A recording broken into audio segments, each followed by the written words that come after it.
In my stepfather's world, I have always been exactly one thing: a disappointment with a government pension. That's the version of me he has maintained for 11 years, the story he tells at neighborhood barbecues, the one he repeats to my mother's book club friends when they politely ask what I do for work. Oh, she pushes paper in Ottawa. You know how it is with those federal types. Benefits, job security, not much else. He says it with a shrug and a chuckle, the kind designed to invite agreement, and people usually give it to him because it costs nothing to nod.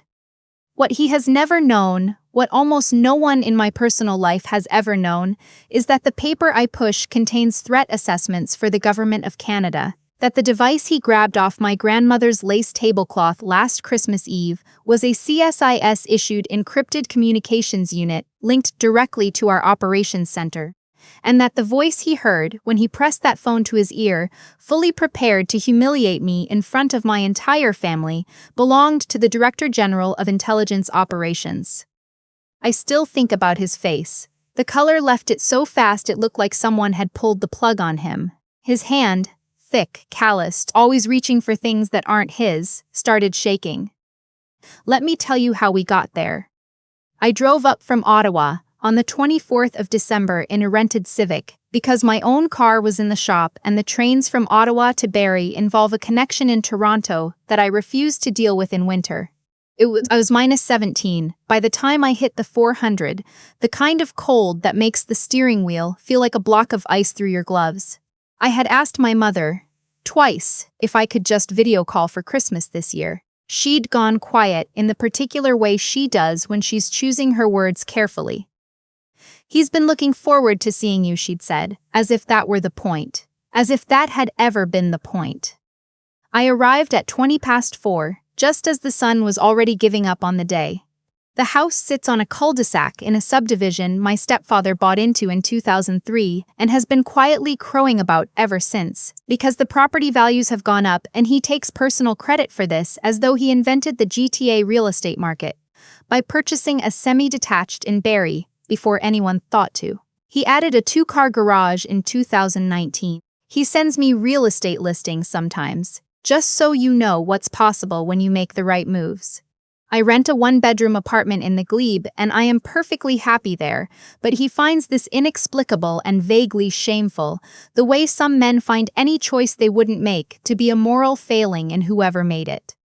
My mother met me at the door. She smelled of mulled cider and the Lancôme perfume she only wears at Christmas, and she hugged me quickly, warmly, the way she does before he can see and interpret it as allegiance against him. "He's in a good mood," she whispered, "just you know." I knew. My grandmother was already at the table, her good cardigan on, her white hair pinned back. She is my mother's mother, and she is 81 and she has survived a husband, a recession, and 3 different kinds of cancer, none of which have managed to diminish her. She looked up at me when I walked in and her eyes went straight to my face the way they always do, reading me the way she has read me since I was 7 years old. "You look tired," she said. "I'm fine, Gran." "You always say that." She patted the chair beside her. "Sit with me." My stepfather was in the living room with the hockey game on, the Leafs, predictably, and they were losing. He called out without turning around. She finally made it. Not hello, not Merry Christmas. Just the announcement of my arrival, like a traffic report. Dinner was supposed to be at 6. We had 2 hours of what I can only describe as ambient hostility. He came into the kitchen eventually, a beer in one hand, and stood in the doorway watching my mother and me prepare vegetables with the satisfied expression of a man supervising a project he has no intention of joining. He had gained weight since September. His flannel shirt was pulling at the buttons. "You drive up?" he asked me. "Rented a Civic." He made a sound. "Should have taken the train, those highways in December." He shook his head, because my choice to drive was somehow also an opportunity to correct me, to insert himself into a decision that didn't involve him. I said nothing. My grandmother handed me the peeler and I focused on the carrots. "How's the job?" he asked. "Good." "Still doing the policy thing?" "Something like that." He leaned against the doorframe. "You know, I was talking to a buddy of mine, his kid just got into consulting. private sector, 28 years old, and she's billing 400 an hour. Now, that's what I'd call a career.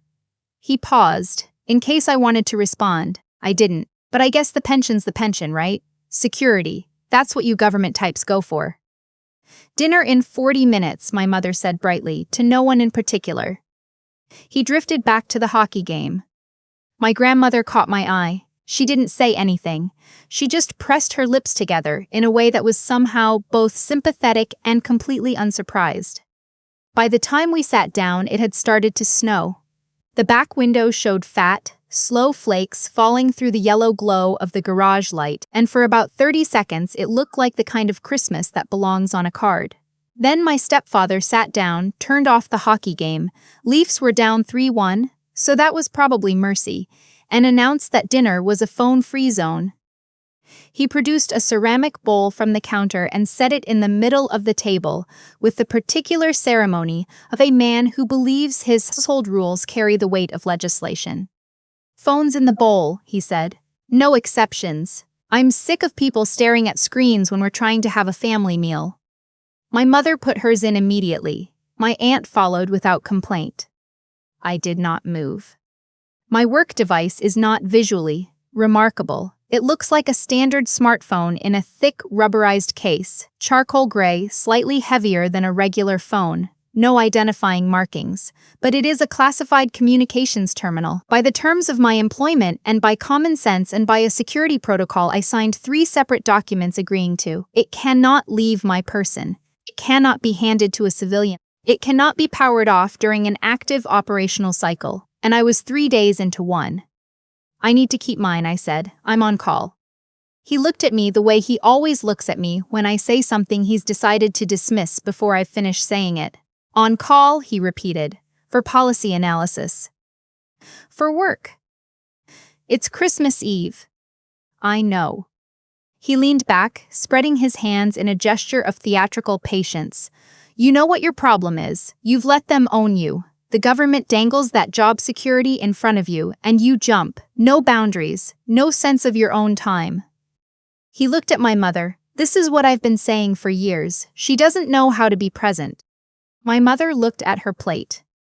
"Mom," I said quietly. She reached out and refilled his water glass. I put my phone in my lap, under the table, covered it with my napkin, and said nothing.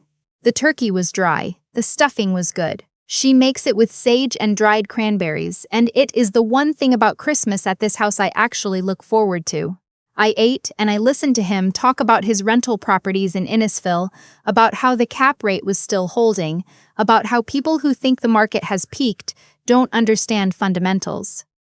"You should really think about getting into the market," he said, "not for the first time. Even a condo. Something small. You're throwing money away on rent." "I'm aware of how mortgages work," I said. "Then why aren't you?" "Because I travel frequently for work and I prefer the flexibility."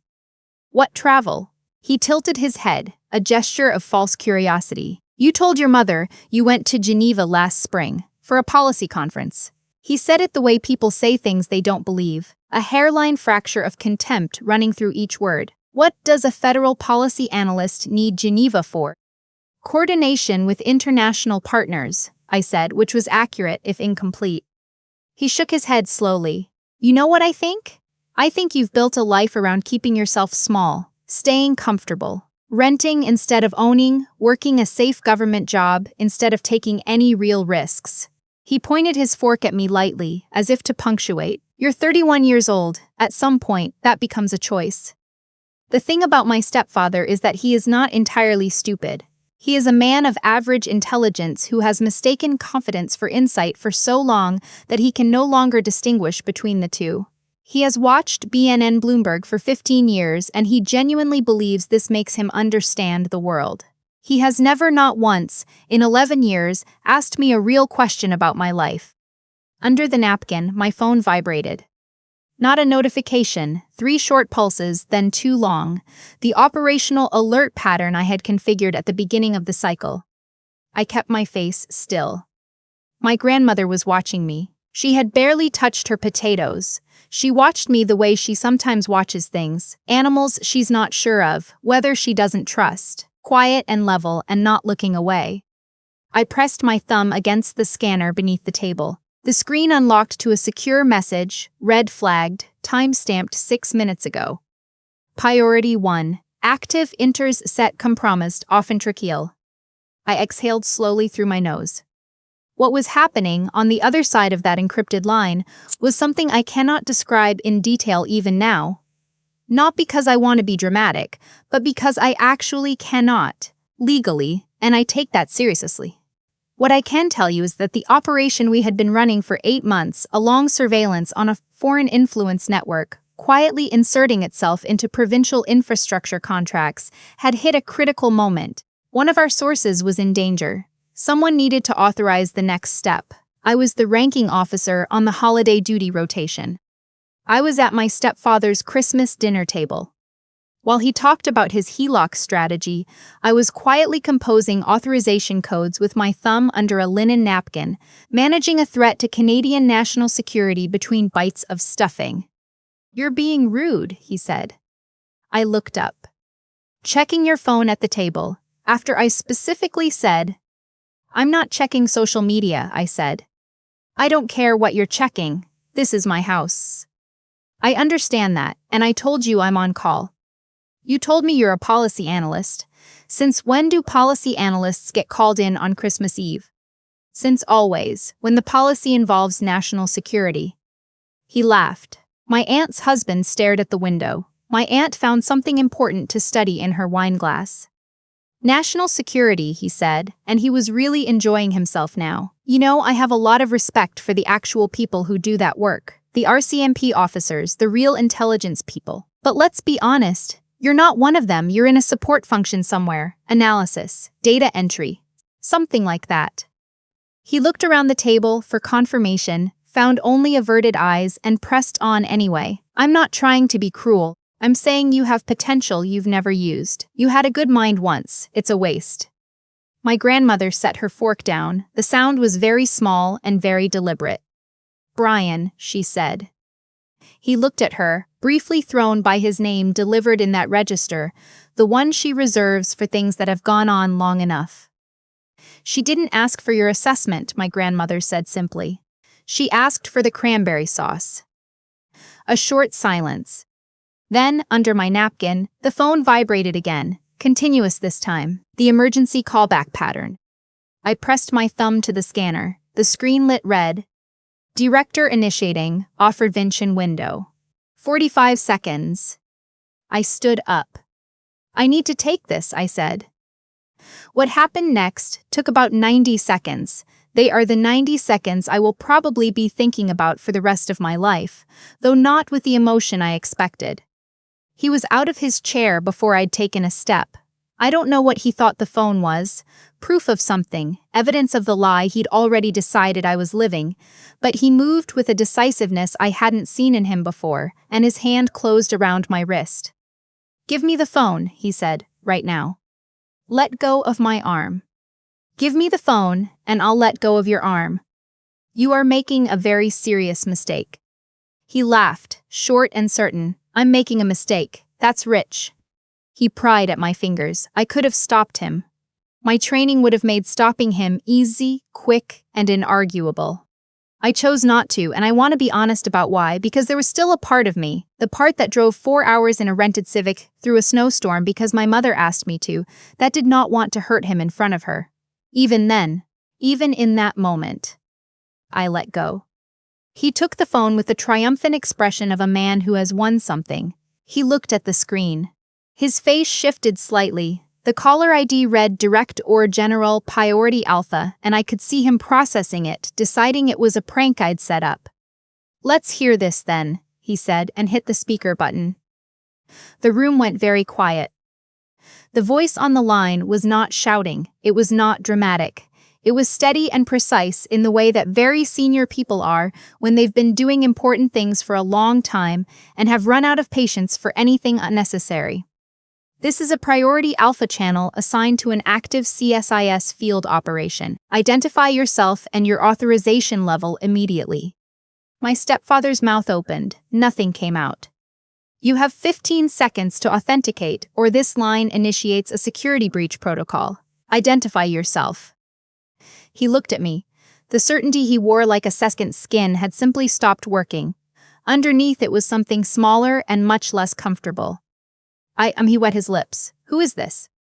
This is the Director General of Intelligence Operations for the Canadian Security Intelligence Service.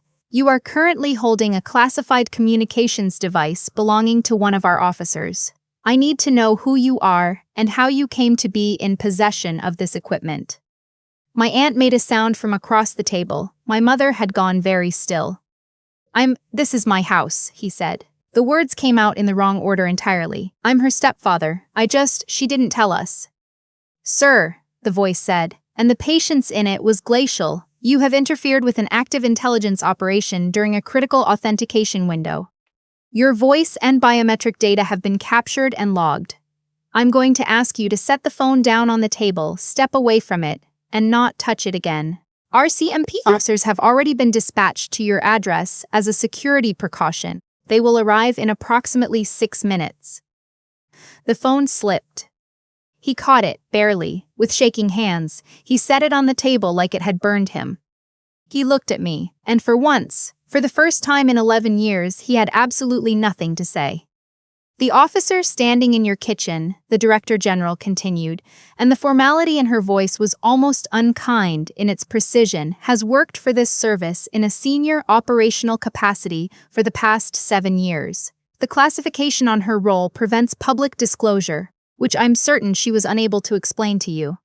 What I can tell you is that in the past 18 months alone, she has contributed directly to 2 major counterintelligence operations that protected Canadian infrastructure and the safety of people in this country. A pause. I suggest you take a moment to let that settle.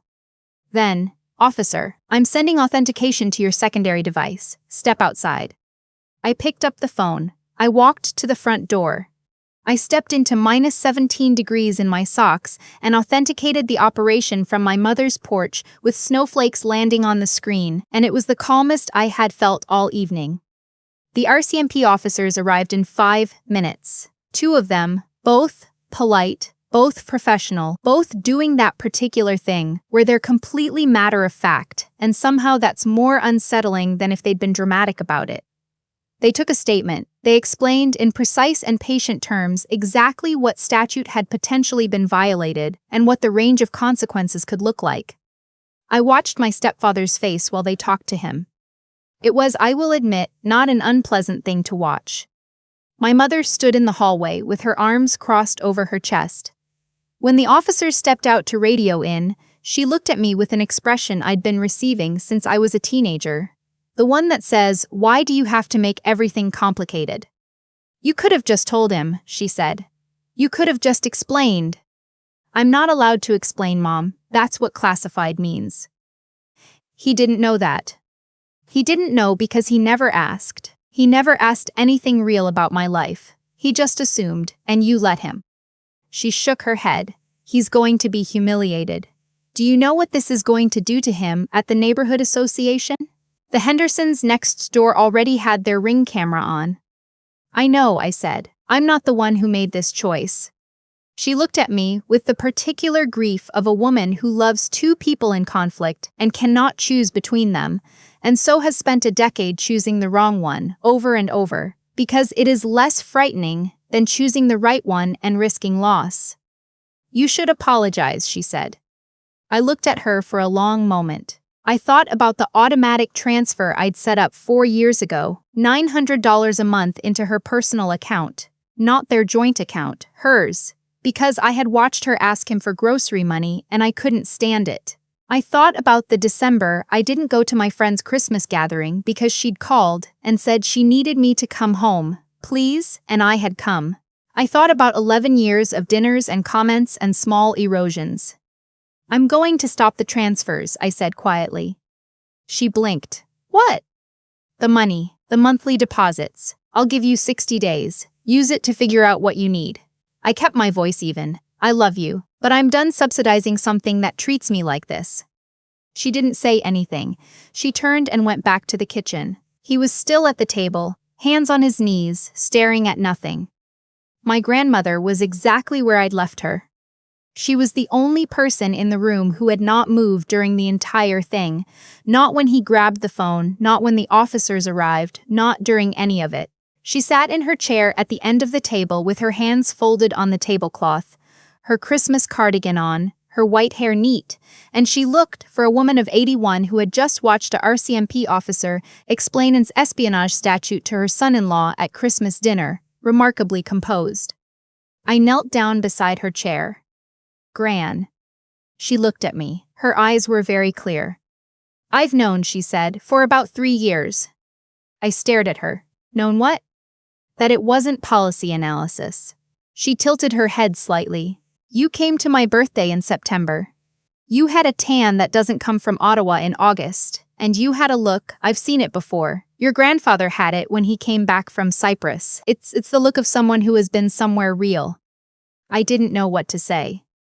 I didn't ask, she said, because I could see you were being careful, and I trusted your judgment.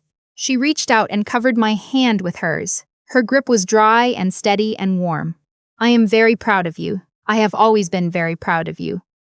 The thing about spending years being careful, learning to hold yourself still, to speak in half-truths, to take up less space than you're owed, is that when someone sees you clearly, fully, without asking you to be smaller, the relief of it is almost physical. I sat with her hand over mine, and I breathed in the smell of her, lavender and wool, and the faint sweetness of the butterscotch candies she keeps in her cardigan pocket, and I didn't perform anything. For the first time in a very long time, I was just there. I'm coming back for you, I said, not tonight, but soon. You shouldn't be here. She patted my hand twice and let go. I know, she said. I've been waiting for you to say that. I drove back to Ottawa that night. The highway was clear by then, the snow stopped, the sky hard and bright with cold. I stopped at a Tim's outside of Orillia for a coffee I didn't need and sat in the parking lot for about 10 minutes, just listening to the heat ticking in the vents. 6 months later, I moved my grandmother to a residence near the Glebe, 5 minutes from my apartment, with a common room that faces the canal and other women her age who have stories worth hearing. She has opinions about everything, and she fits in perfectly. My stepfather received a formal written caution from the RCMP. No charges were pursued, partly because cooperation was ultimately extended, and partly because the reviewing lawyers determined that ignorance had genuinely been a factor, though not, as one officer told me later with commendable dryness, a particularly flattering one. He has not contacted me. My mother called twice in January, the first time I answered. She wanted to know if I could see my way to resuming the transfers, at least temporarily, while things settled down. I said I couldn't. She said she didn't understand me. I said I knew. I didn't answer the second time. There is a particular grief in letting go of the version of yourself that kept shrinking so other people could stay comfortable. It is not dramatic. No one applauds. You just stop one day, in the parking lot of a Tim Hortons on a cold December night, and you realize that the life you built on the other side of the one they allowed you, the real one, the one that has cost you things they'll never know about, does not require their permission to be enough.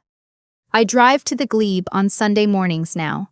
My grandmother is always already awake. She makes terrible coffee and she has strong opinions about everything, and sometimes we sit by the window and she tells me about Cyprus, and I don't tell her about Geneva, but she knows and I know she knows, and that is its own kind of permission. It is more than enough.